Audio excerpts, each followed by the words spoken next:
డేవిజన్ Germer experiment. ద్రవ్య తరంగాల ఉనికిని ప్రయోగపూర్వకంగా పరిశీలించడానికి ఈ ప్రయోగం అనేది ఉపయోగపడుతుంది. Davisson Germer experiment is used to prove evidence of matter waves. So ఈ డేవిజన్ గార్మర్ ప్రయోగంలో ఒక ఎలక్ట్రాన్ గన్ అనేది ఉంటుంది. ఈ ఎలక్ట్రాన్ గన్ అనేది ఒక టంగస్టన్ ఫిలమెంట్ని కలిగి ఉంటుంది. ఈ ఫిలమెంట్ని బాగా వేడి చెందించడం ద్వారా ఉష్ణ అయానిక ఉద్గారము ద్వారా ఎలక్ట్రాన్లు అనేవి వెలువడతాయి. సో ఈ ఎలక్ట్రాన్లను చీలిక ద్వారా, సన్నని చీలిక ద్వారా సన్నని సమాంతర కిరణ పుంజముగా మార్చి ఒక నికెల్ టార్గెట్ పైకి పతనము చెందిస్తారు. సో దీంట్లో ఒక ఎలక్ట్రాన్ గన్ అనేది ఉంటుంది. ఈ ఎలక్ట్రాన్ గన్లో ఒక టంగస్టన్ ఫిలమెంట్ అనేది ఉంటుంది. ఈ ఫిలమెంట్ను బాగా వేడి చేస్తే ఉష్ణ అయానిక ఉద్గారము వలన ఒక ఎలక్ట్రాన్ కిరణపుంజం అనేది వెలువడుతుంది. ఈ ఎలక్ట్రాన్ కిరణపుంజాన్ని త్వరణీకృతము చెందించడానికి ఒక హై టెన్షన్ బ్యాటరీ అనేది ఉంటుంది. ఈ త్వరణీకృతము చెందినటువంటి ఎలక్ట్రాన్ అనేవి ఒక సన్నని సమాంతర చీలిక ద్వారా సమాంతర పుంజముగా మారి నికెల్ పట్టకముపైకి, నికెల్ టార్గెట్ పైకి అభిలంబముగా పతనం చెందుతుంది. It consist A electron gun which have a tungsten filament F. So when filament is heated, the electrons are emitted due to thermal emission. So whenever filament is heated, the electrons are emitted due to thermal emission. These electrons are accelerated by using a high tension battery. These electrons are accelerated by using a high tension battery by applying a suitable potential difference, and this electron beam is collimated by using slits. Now the beam of electron, the collimated beam of electron is normally incident on a target. Here nickel is used as a target. So ఈ విధంగా పతనమైనటువంటి ఒక electron కిరణ పుంజం అనేది ఎప్పుడైతే target పైకి పతనము చెందుతుందో అది వేర్వేరు దిశలలో పరిక్షేపణము చెందుతుంది. ఈ పరిక్షేపణము చెందినటువంటి ఎలక్ట్రాన్ కిరణ పుంజాలను ఒక ఫారడే స్తూపము ద్వారా సేకరించవచ్చు. ఈ ఫారడే స్తూపం అనేది 29 డిగ్రీల నుండి 90 డిగ్రీల కోణముతో ఉన్నటువంటి ఒక వృత్తాకార వర్తులాకార స్కేలుపై అటు ఇటు కదులుతూ ఉంటుంది.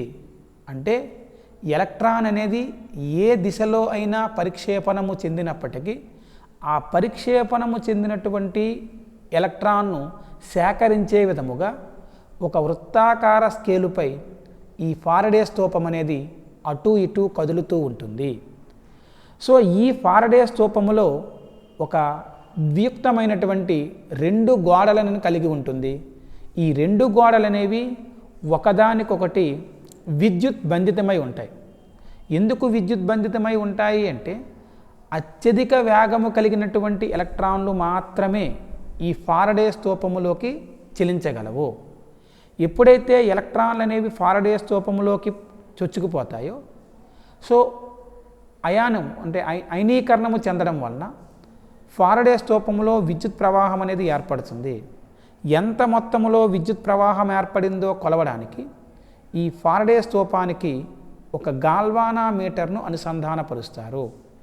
అంటే గాల్వానామీటర్లోని అపవర్తనము ఎలక్ట్రాన్ల యొక్క తీవ్రతను లేదా విద్యుత్ ప్రవాహం యొక్క తీవ్రతను తెలుపుతుంది.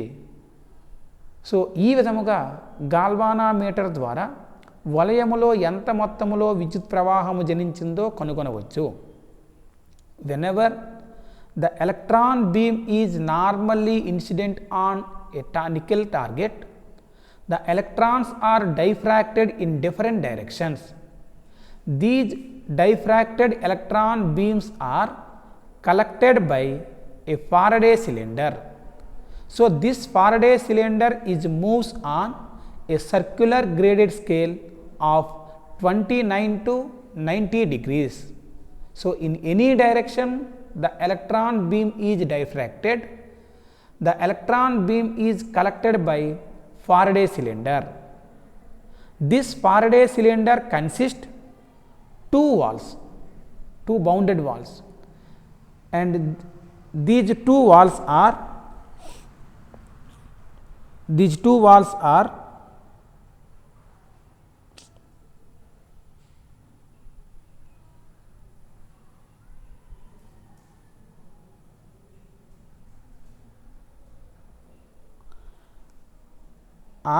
insulated from each other, so that a retarding potential is maintained between them. So only fast moving electrons coming from the electron gun only accepted, and this Faraday cylinder is connected to a galvanometer, and this galvanometer shows a deflection. The deflection of galvanometer is depends on intensity of electron beam. In this way the deflection should be proportional to intensity of electron beam.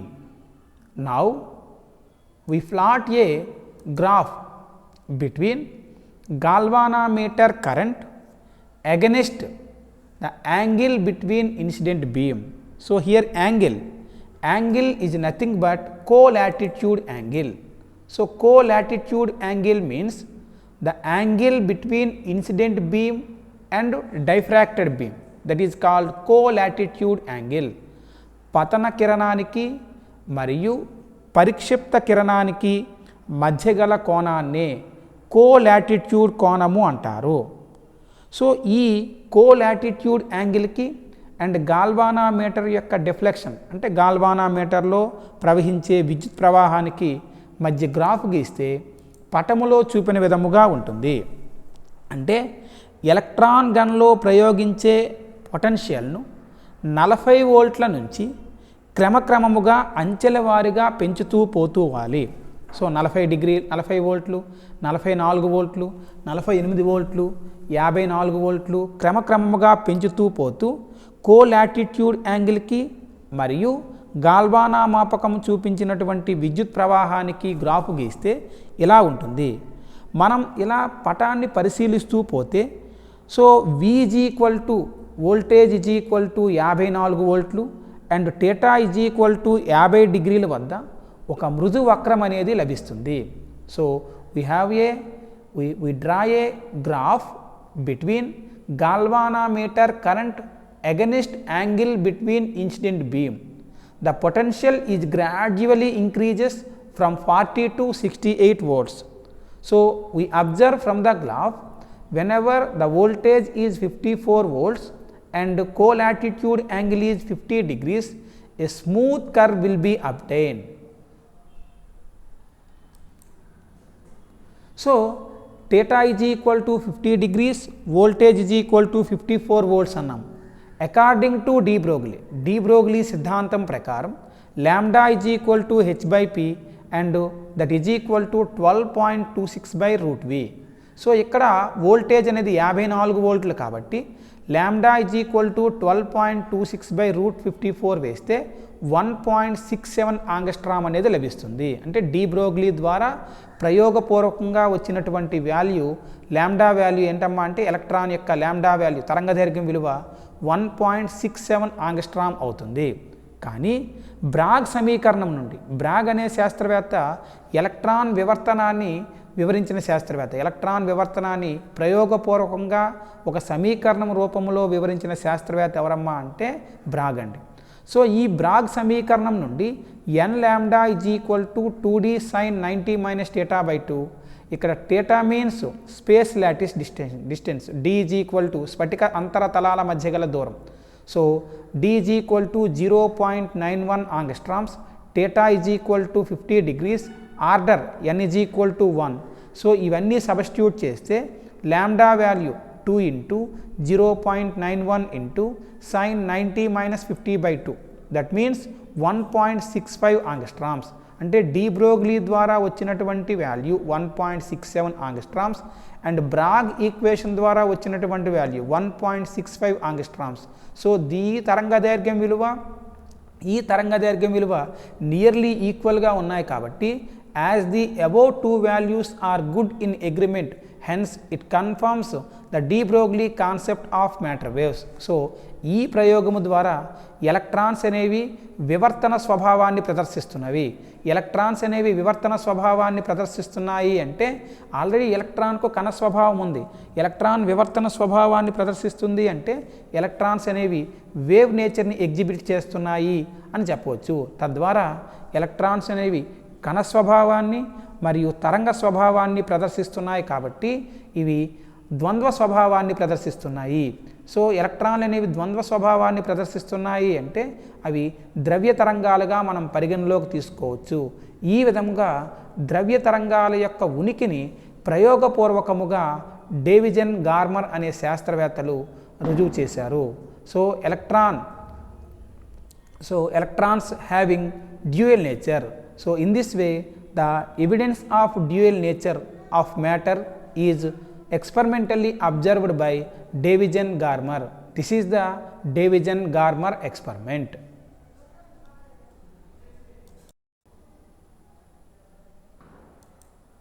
Next one, wave velocity or phase velocity. So phase velocity, dasha vegam. When a monochromatic wave travels through a medium, its velocity of advancement in the medium is called wave velocity. ఒక ఏకవర్ణ కాంతి జనకం తీసుకుంటాను. ఒక ఏకవర్ణ కాంతి జనకం అనేది ఒక యానకము గుండా ప్రయాణించినప్పుడు దానికి ఉండవలసినటువంటి వేగాన్ని wave velocity అంటారు. సో సాధారణముగా ఒక వేవ్ అనేది ట్రావెల్ చెందుతుంది అంటే it is called harmonic function, హరాత్మక ప్రమేయం. అందువల్లనే the displacement of wave can be represented by y is equal to a sine omega t minus k x. So ఒక తరంగం అనేది, ఒక హరాత్మక ప్రమేయం అనేది యానకములో చెల్లిస్తుంది అంటే ఆ హరాత్మక తరంగం యొక్క స్థానభ్రంశానికి సమీకరణం.